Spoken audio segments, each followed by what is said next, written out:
오늘 말씀은 레위기 19장 33절 34절입니다.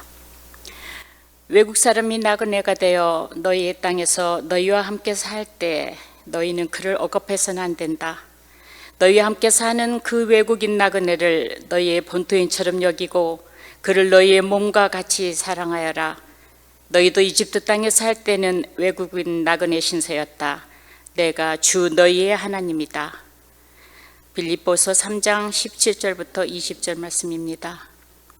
형제 자매 여러분, 다 함께 나를 본받으십시오. 여러분이 우리를 본보기로 삼은 것과 같이 우리를 본받아서 사는 사람들을 눈여겨보십시오.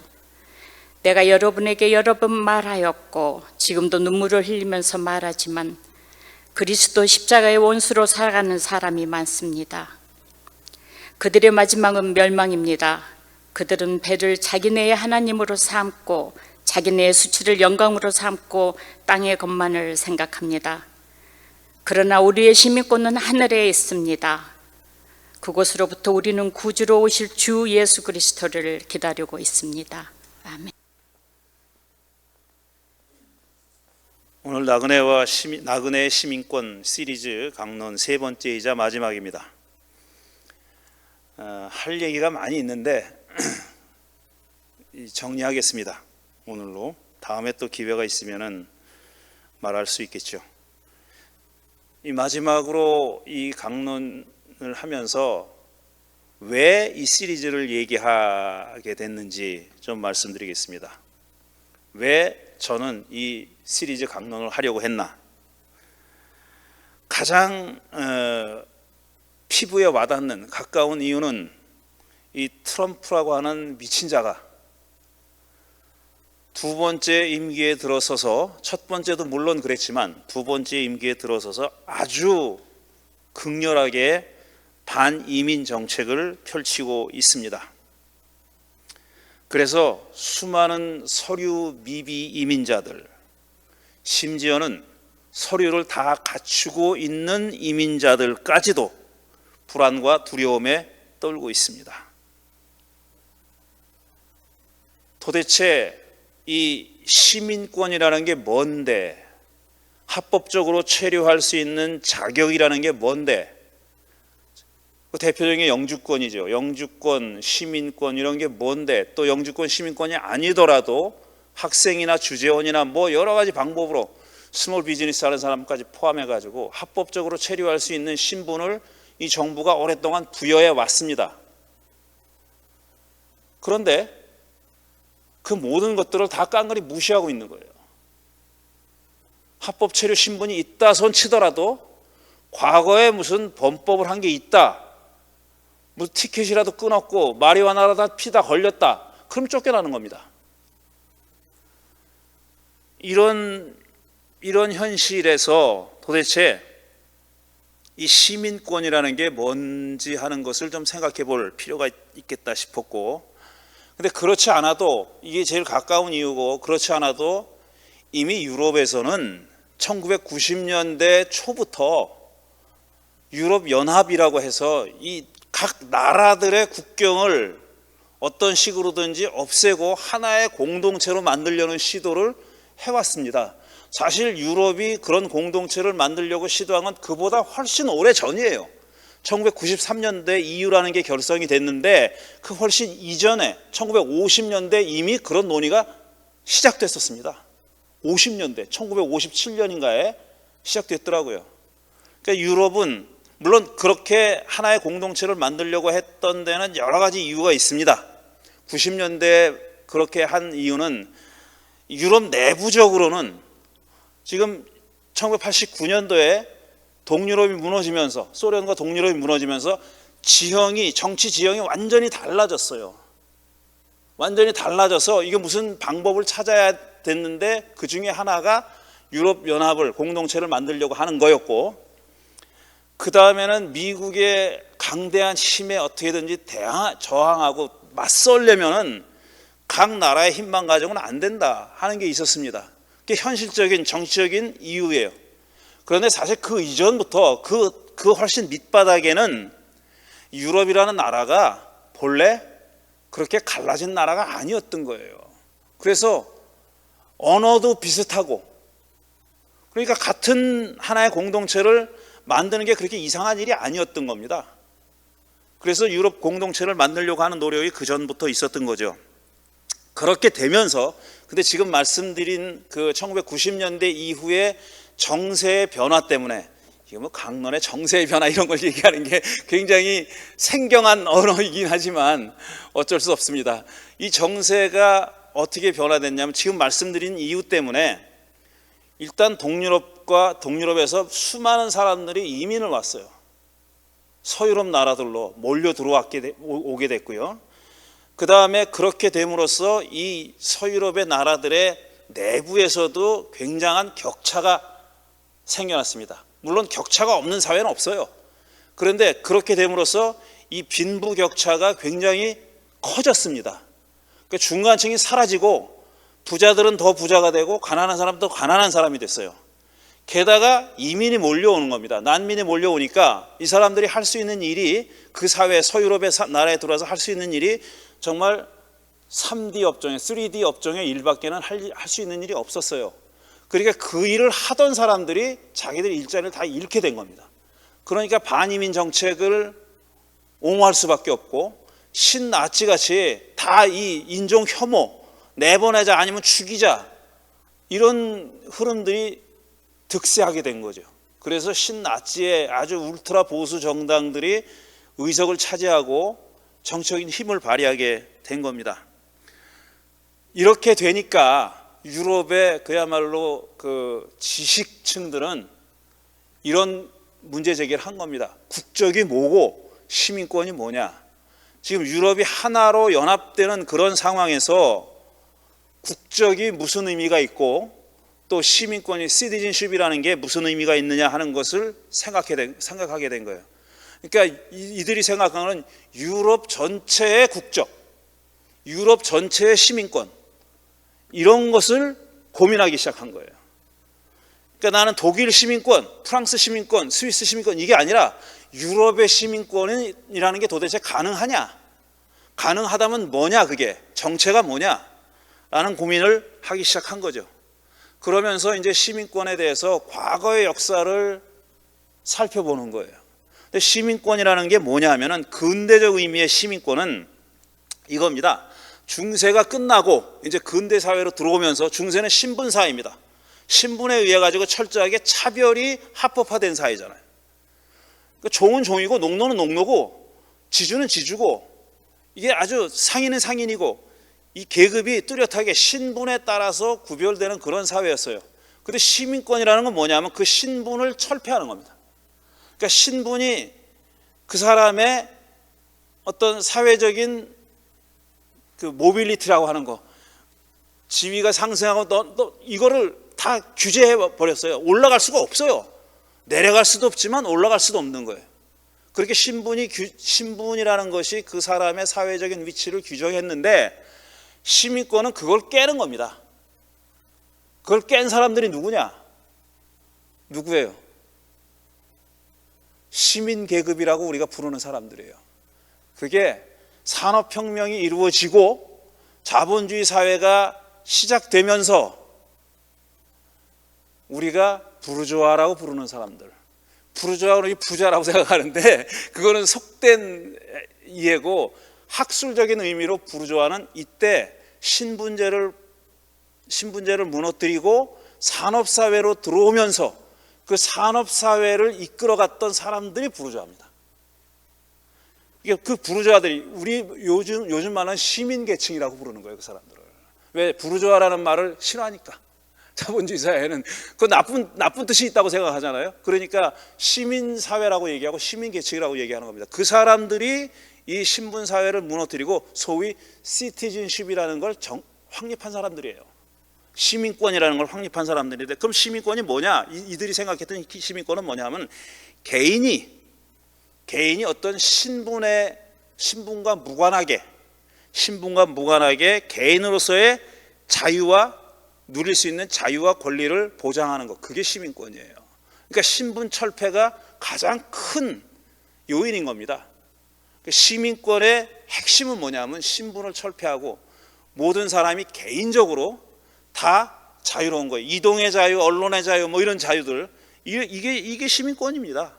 시티즌십이라는 게 그런 거예요. 이게 유럽에서 시작됐고, 이 시민권을 누릴 수 있는 사람의 숫자가 점점 확대되는 거예요. 처음엔 부르주아들만 누릴 수 있었어요. 그러다가 시간이 지나면서 10년, 20년, 100년 이렇게 지나면서 점점 그 시민권이라는 것은 모든 사람의 권리로 인정되게 된 거예요. 물론 이상적입니다. 현실에서는 시민권을 누리지 못하는 사람들이 있지만 형식적으로는, 이상적으로는, 그러니까 모든 사람들이 누릴 수 있는 권리가 시민권인 거예요. 처음에 부르주아로 시작해가지고 모든 사람이 누릴 수 있는 권리가 된 거죠. 그럼 국적은 뭐냐? 국적은 그야말로 한 개인이 특정 국가의 국민이 되는 거예요. 그게 국적이에요. 내셔널리티라는 거는, 우리는 여러분 가운데 어떤 사람은 국적이 미국인 사람도 있고 국적이 한국인 사람도 있어요. 그러니까 여권이 초록색이냐 파란색이냐. 파란색은 미국 국적을 가지고 있는 거고, 그 다음에 초록색은 한국 국적을 가지고 있는 겁니다. 근데 그것도 시간이 흐름에 따라서 자꾸 변하고 있습니다. 그러니까 한 20년, 30년 전만 해도 복수 국적을 갖는 일이 불가능했죠, 한국 사람들은. 근데 지금은 가질 수 있어요.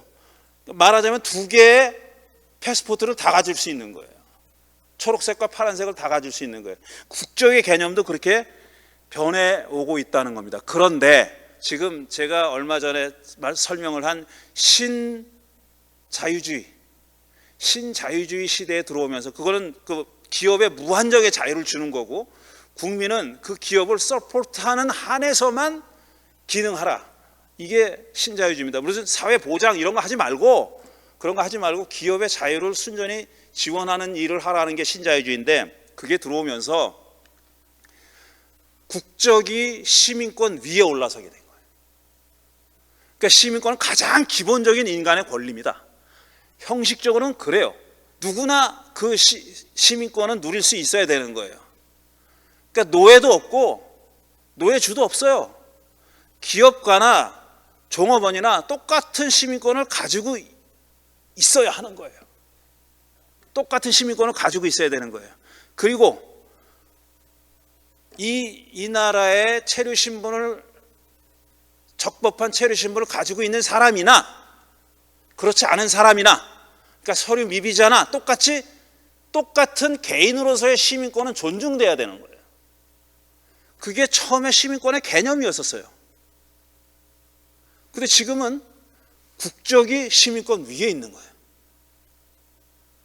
그러니까 미국 시민이 아니면은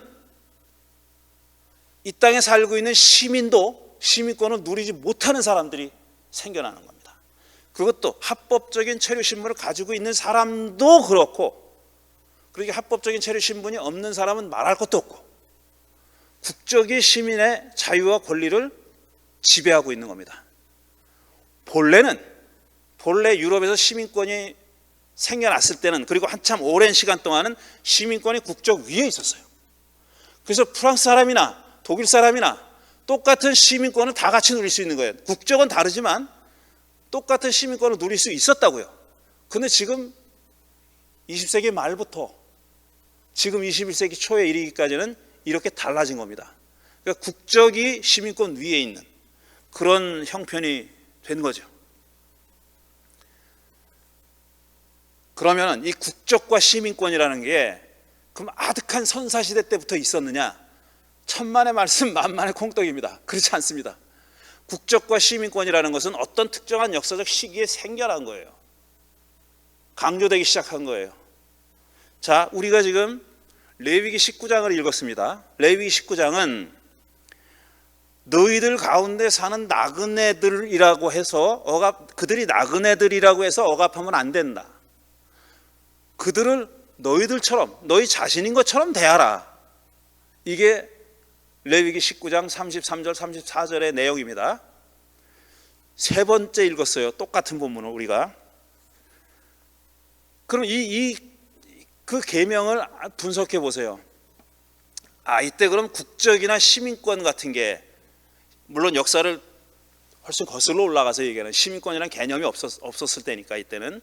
그래도 어쨌든 비슷한 어떤 권리가 있었다고 생각해 보면은 이 나그네를 억압하지 말고 너희 자신인 것처럼 대하라고 했을 때 국적과 시민권 개념이 없었지만, 말씀드리지만 이런 법이 나온 거는 실제로 억압했기 때문에 나온 겁니다. 현실 세계에서는 억압했고 너 자신처럼 대하지 않았기 때문에 이런 법이 나오는 거예요. 만약에 이 계명대로 다 행했다면 이런 계명이 나올 필요가 없어요. 나올 필요 없고 너무 자연스럽고 당연한 건데 뭐하러 하지 말라 뭐 하라 하겠어요. 그러니까 이런 계명이 나온 거는 현실은 그렇지 않았기 때문에 나온 거예요. 그러니까 구별과 차별이 있었던 건 확실합니다. 본토인과 나그네의 구별과 차별이 분명히 있었어요. 어떤 형태로든지 있었어요. 그런데 그걸 하지 말라고 신의 이름으로 금지한 거예요. 하지 말라고 한 거예요. 그러니까 아마 국적과 시민권의 개념은 없었겠지만 그와 비슷한 뭔가가 있었고 그거를 어기는 행위가 있었기 때문에 어기지 말라는 법이 나온 거겠죠. 한마디로 얘기해서 국적 시민권의 개념이 우리가 가지고 있는 것과 비슷하게는 없었지만 뭔가가 있었다. 차별과 차이도 있었고 그걸 하지 말라는 금지도 있었다라고 말할 수 있어요. 물론 국적 시민권 개념은 없어요. 그리고 고고학자들의 연구 결과에 따르면은 가나안 땅에 이스라엘 사람들 말고도 다른 종족들이 살았잖아요. 근데 그들의 물질 문명만 놓고 보면, 그러니까 그들의 이데올로기가 엄청 달랐다고 우리는 생각하고 있어요. 구약 성경은 다르니까. 쟤네들이 하는 것처럼 우상을 섬기지 마라, 바알을 따르지 마라, 절하지 마라, 형상도 만들지 마라, 그렇게 돼 있잖아요. 다. 그러니까 뭐가 굉장히 달랐을 것처럼 생각하는데 그거 성경을 다 옆에다 잠시 제껴놓고 땅 파는 고고학자들의 연구 결과에 따르면은 이스라엘 사람들이 살았던 성읍과 다른 사람들이, 비이스라엘 사람들이 살았던 성읍의 물질 문명은 구별이 안 돼. 아, 이게 이스라엘 사람이 살았던 성읍인지 아니면은 블레셋 사람이 살았던 성읍인지 구별을 못 합니다. 구별이 안 돼요. 거기서 출토된 것만 가지고는 구별을 못 해. 그러니까 삶의 방식은 차이가 없었다는 거예요. 그럼 사람들이, 야, 거기는 이스라엘 사람들은 신의 형상을 만들지 말라 그랬으니까 그건 없었을 거 아니냐? 있었습니다. 이스라엘 사람들이 살았던 성읍에도 그런 조그마한 신상들이 많이 나왔어요. 그리고 남자 신상도 있고 여자 신상도 있었어요. 그러니까 야훼는 유일신이라고 생각하고 옛날 이스라엘은 다 유일신 하나님만 형상을 만들지 말고 않고 그냥 섬겼다라고 생각하면 착각입니다. 그건 현실은 그렇지 않았어요. 근데 성경은 그거 하지 말라고 명령하는 거예요. 그거 하지 말라고. 근데 현실 생활에서는 그런 일이 비일비재했던 겁니다. 구별이 안 되는 거예요. 그러니까 내국인과 외국인의 구별이 사실상 우리가 생각하는 것처럼 그렇게 칼로 두부 자르듯이 그렇게 안 돼 있었다는 얘기예요. 어떤 차이와 차별은 있었어요, 분명히. 그렇지만 그게 우리가 생각하는 것처럼 그렇게 클리어하진 않았다라는 겁니다. 그런데 두 번째 본문인 빌립보서에 와 보면은 얘기가 완전히 달라져요. 하늘의 시민권을 얘기하고, 사도행전에 보면 사도 바울이 나 로마 시민이야. 나 로마 시민이니까 너희들 나 고문 못해. 나 황제 앞에 가가지고 항소할 거야. 날 로마로 데려가다오. 그게 사도행전에 나오는 얘기입니다. 바울이 이 세상을 어지럽게 만들었다고 고발하는 놈들이 많았어요. 그러니까 체포됐다고요. 체포되니까 그때서야 바울이 얘기하는 거, 나 로마 시민이야. 나를 로마로 데려가줘. 이렇게 얘기한 거예요. 이때는 분명한 국적과 시민권 개념이 있었어요. 구약성서 시대, 레위기 시대와는 전혀 다른 그런 시민권 개념이 있었습니다. 그런데 이런 것만 봐서도 시민권만 얘기하자고, 시민권이라는 것은 어디서 하늘에서 뚝 떨어진 것도 아니에요. 하나님이 주신 것도 아니에요. 누가 뚝 떨어진 게 아니라 그 시민권을 획득하려고 했던 사람들이 오랫동안 투쟁한 끝에 얻으신 거예요. 처음에 부르주아가 신분 사회를 깨뜨리려고 했을 때 사람들이 신분 맞아 나쁜 거야. 쟤네들 말이 옳아. 그러니까 신분 사회는 없애자. 그렇게 했을 것 같습니까? 천만의 말씀이죠. 죽어라고 싸웠어요. 그 기득권 가지고 있는 사람들은 그 신분제를 유지하려고 죽어라고 싸웠어요. 그 싸움에서 이겨서 조금씩 권리를 쟁취한 겁니다. 그 권리의 폭이 깊이가 점점 넓어진 것은 시간이 그냥 흘러서 된 게 아니에요.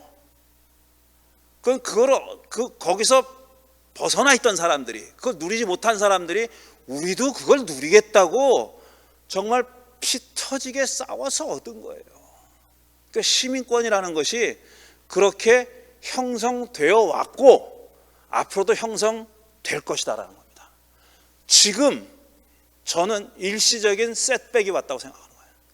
일시적으로 트럼프라는 미친놈이 나타나가지고 이 도도한 흐름을 지금 가로막고 있는 거예요. 마치 윤 아무개가 3년 동안 그걸 가로막고 미친 짓을 했듯이 이 트럼프도 이 미친 짓을 하는 거예요. 오랫동안 도도히 흘러온 권리의 확대, 지금은 심지어는 시민권, 개인의 권리가 아니라 사회권을 얘기하잖아요. 사회권 얘기가 지난번 한국 대선에서 좀 나오다가 말았죠. 그리고 지금 대통령이, 이 대통령이 그 얘기를 후보 때도 여러 번 했습니다. 사회권 얘기도 하고 기본제도, 기본소득, 기본사회 그 얘기를 계속 했잖아요. 이것도 막지 못합니다. 왜? 4차 산업혁명 시대에는 그거 할 수밖에 없어요. 다른 도리가 없는 거예요. 그럼 사회권은 뭐냐? 사회권은 뭐 사회권적 기본권, 뭐 사회적 기본권 이런 이름으로도 불리는 건데 이건 한마디로 뭐냐면 국가가 개인이 노력해서가 아니라 국가가 자기 국민들의 인간다운 삶을 할 권리, 노동의 권리, 교육받을 권리, 환경권, 사회보장권 이런 것들을 국가가 해달라고 요구할 수 있는 권리예요. 그게 사회권이에요.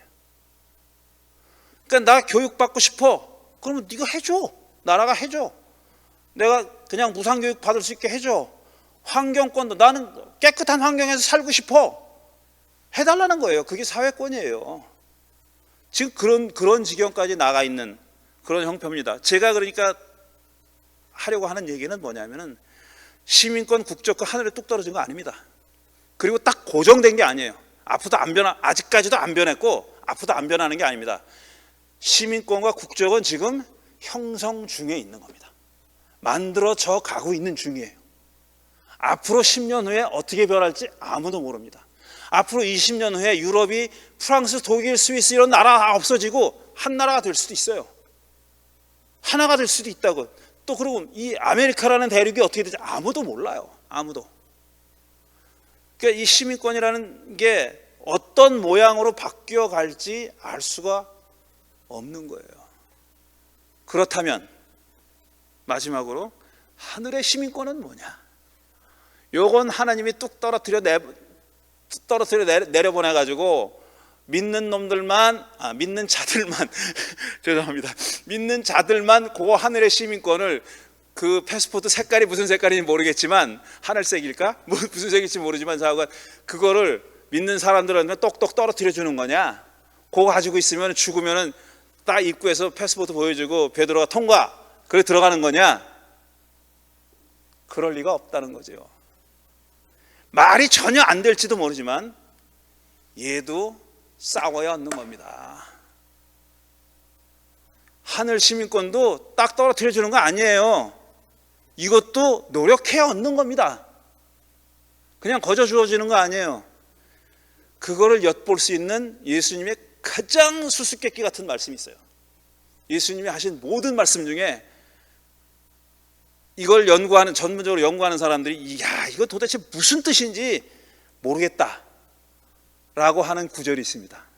그게 뭐냐? 마태복음 11장 11절이에요. 예수님이 세례자 요한에 대해서 말씀하십니다. 뭐라고 말씀하시냐면 내가 진정으로 그대들에게 말합니다. 여자가 낳은 사람 가운데서 세례자 요한보다 더 큰 인물은 없습니다. 이렇게 얘기해요. 여자가 낳은 인물 중에 세례자 요한보다 더 위대한 사람은 없대요. 제일 위대하다는 거야, 세례자 요한이. 과장을 이렇게 하시나? 그런데 그 다음 구절은 뭐냐? 그런데 하늘나라에서는, 하늘나라는 하나님의 나라입니다. 마태는 하나님이란 말을 안 쓰려고 노력하니까 그걸 하늘로 갖다 댄 거예요. 물리적인 공간 하늘이 아니에요. 하나님 나라를 얘기하는 거예요. 하나님 나라에서는 아무리 작은 이라도 요한보다 더 큽니다 그랬어요. 여자가 낳은 사람 중에 세례자 요한이 제일 크다 그래 놓고, 근데 하나님 나라 가면은 아무리 작은 이도 쟤보다 큽니다. 요한보다 큽니다. 이렇게 얘기하신 거예요. 수수께끼는 그 다음이에요. 이것도 이해하기 힘들 말이지만, 무슨 말씀인지 모르겠지만, 세례자 요한 때부터 지금까지 하늘나라는 힘을 떨치고 있습니다. 그리고 힘을 쓰는 사람들이 그것을 차지합니다. 요건 세번역, 표준 세번역이에요. 우리말 성경 세번역과 표준 세번역은 하늘나라는 힘을 떨치고 있고 힘을 쓰는 사람이 그걸 차지합니다 이렇게 돼 있어요. 근데 옛날 번역을 보면은 하늘나라는 침노를 당하고 있습니다. 침노하는 자가 차지합니다. 개역 성경 이렇게 돼 있어요. 오랫동안 가라사대 성경 거기 이렇게 돼 있어요. 침노하는 자가.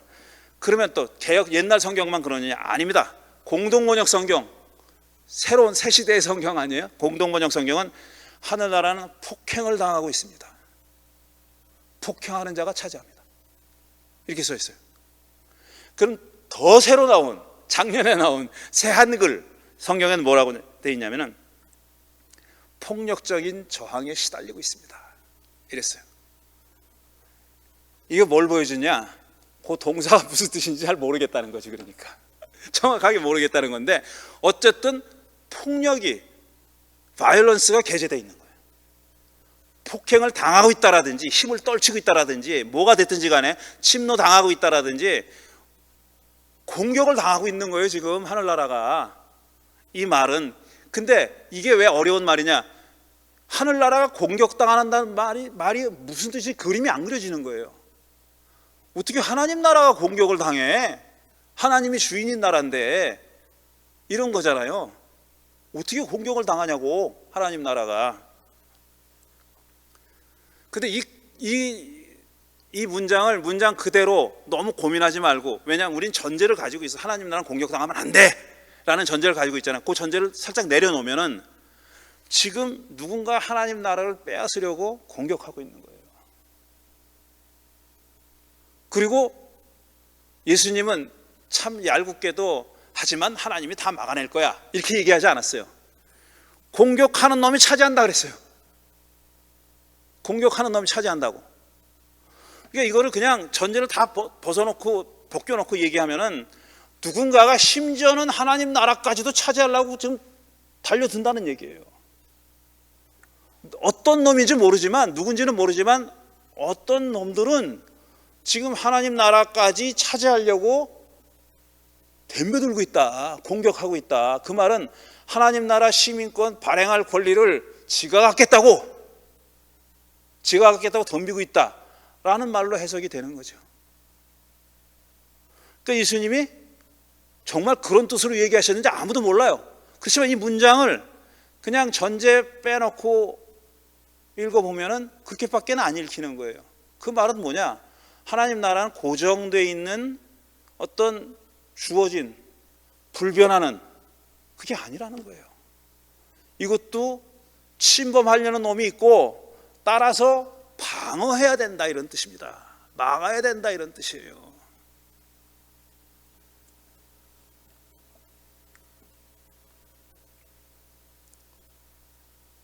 이렇게 얘기하면은 저것도 이상한 얘기 안 해. 아마 나중에 우리 교인 아니고 영상 보는 사람들은 저놈 또 이상한 얘기 안 해 그럴 수 있는데, 아니 어떻게 달리 읽냐고. 이거를 어떻게 달리 읽겠어요? 저는 방법을 모르겠어요. 누군가가 지금 침략하고 있어요. 하늘나라 그렇대. 그것도 침략하는 놈이 차지한다고 하셨으니까 차지할 수도 있다는 겁니다. 지금 예수님이 생각하고 있는 거는 누군가가 하나님 나라도 침략해가지고 차지할 수 있다라고 얘기하시는 거예요. 그러니 우리는 다 뭐냐면 이 복수국적자입니다. 바울에 따르면 우리가 하늘의 시민권도 가지고 있어요. 그 지금 이 땅의 시민권도 한국인지 미국인지 몰라도 어떤 다른 나라의 시민권을 가지고 있어요. 그런데 이 시민권을 얘기할 때 항상 그것만 얘기하는데 권리만 있는 건 아니에요.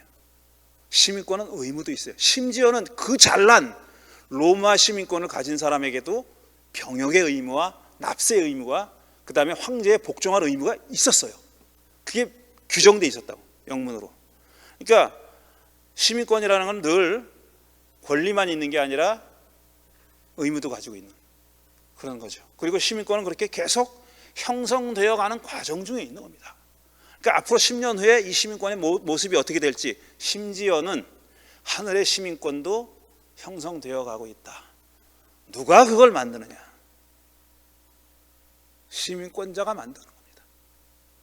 시민권자가 만든 거예요. 여러분 자신이 하나님 나라의 시민이라고 생각하는 분들은 그 시민권을 여러분 자신이 만들어 가고 있는 거고, 한 걸음 더 나아가서 그 하늘나라, 하나님 나라라는 모습도 여러분의 노력과 무관하게 만들어지는 것은 아니다. 나는 가만히 있기만 하고 저 양반이 다 해주시겠지. 그건 아니다. 그 어떤 시민권도 어떤 권리도 그렇게 누리게 된 것은 없습니다. 아무것도. 그리고 하늘 시민권도 예외는 아니다. 여기까지입니다.